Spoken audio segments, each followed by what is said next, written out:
Hey friends, it's the fifth day today, and I'm kind of excited to see what's behind this door. Oh, okay, so this is an interesting one. There are a couple of camels and a tent. A couple of camels and a tent. Well, I know it's way too early for this to be the wise men who come to visit Jesus, because we're still talking about stories from the first part of the Bible. And so I'm going to look in the book and see what it says. Okay, so this is when, okay, so this story is about another promise. In the story of Noah, we learned about God's promise not to start things over again, but to find ways to forgive people. This one is the beginning of a promise. This one tells us about Abram and Sarai.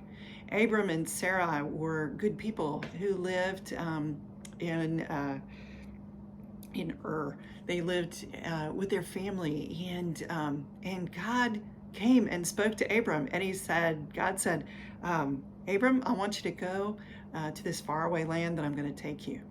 And I'm going to take you there, and I'm going to make a great nation out of you. What does that mean? You're going to have a great big family with lots of children, and their children are going to have lots of children. And so when you get together with all these people, you're going to have a great, huge family. And Abram said, well, that's great, except for I'm really old and probably too old to have children, because Sarai, my wife, is also old. So it was a very strange promise for God to make.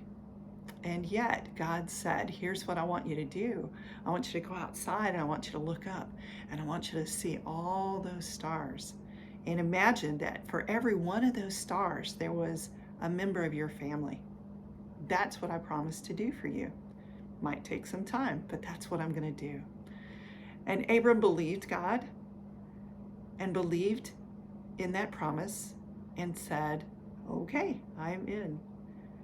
And that was the beginning of a really long story of a family that we can actually kind of claim to be part of. But we'll get to that part later. The promise is that God will bless Abram. But Abram then needs to understand that he is going to bless other people. That what God gives to Abram is going to be a blessing for lots and lots of other people too. And so that's an important thing for us to remember about our promise.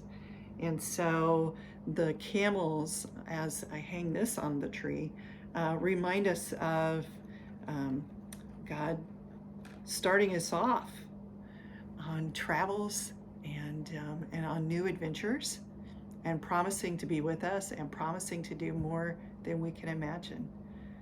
And us promising to be with God and to spread that blessing around. So we'll see what happens when we get to our next ornament. See you then.